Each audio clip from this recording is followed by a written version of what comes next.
Hello, chess family. It's me, National Master Jesse James, and today I want to go over my 3300 trap over here. That's my performance rating I got out of this. As you can see, it's a quick little game here for Bullet, which was at 99.6%. Again, they fell for this trap and lost the game very, very fast, so hope you enjoyed this. This trap is done in the Monte Carlo or the French defense. Let's take a look.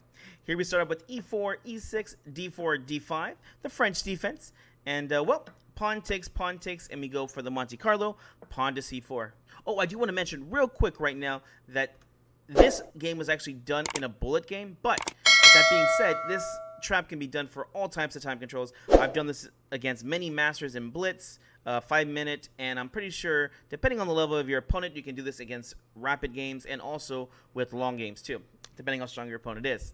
Anyways, back to the game. Pawn to c4 got played. Here, knight f6. This is all book moves and definitely the best way for black to play against the Monte Carlo. Knight c3, bishop b4. Again, the top move. Knight f3, castles. And here I played my trappy move.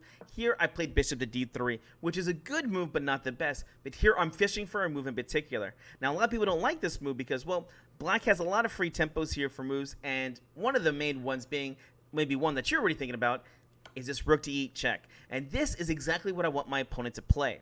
Why? This is going to set them up for a win of a pawn, but that gives me great compensation. And there's many variations you can play into this, but with this one, we're going to see a very fast way I can win.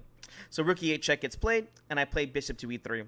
Now here black plays a few moves that make sense, and a lot of people will play maybe different variations of this, but there's little moves they play here. They typically go ahead and play bishop takes check here, pawn takes, bishop takes. Again, at this point, if they don't try to win the pawn, then I'm very happy with this position. I have the bishop pair. I have two pawns in the center. My knight's out. I'm getting ready to castle. Very, very happy with this situation.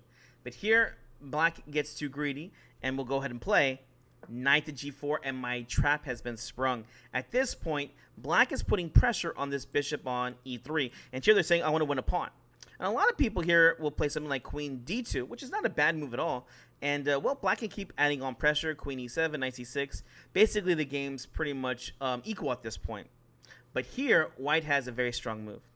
Here, do you know what you play? You go ahead and play castles. What? Here, you let the pawn fall because you know about this weakness of f7.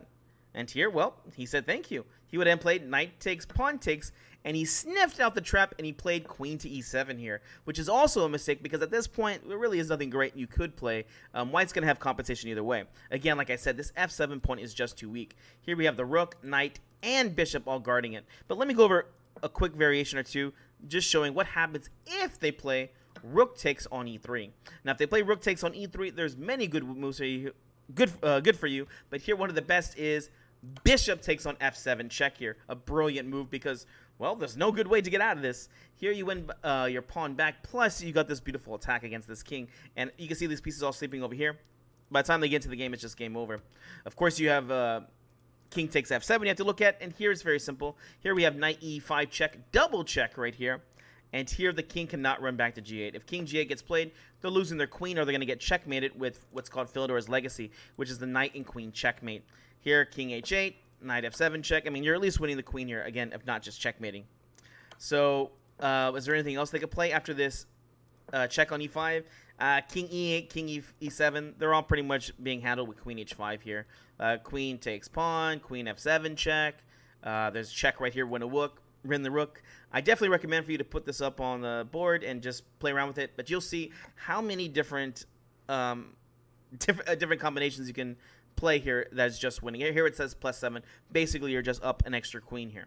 Back to the game. Here, like I said, my opponent did sniff out the trap, and so he went ahead and just played queen e7. But as I said before, the trap has already been sprung. White is already up +4 here in this position, which is amazing because you really haven't won any material here. It's pretty much even. Although the big thing is the compensation we have is all the pieces are developed. So it's white to move. What do you play? Again, the idea of put pressure on f7. We go ahead and play knight to e5 here, and there's no good way to defend the f7 pawn.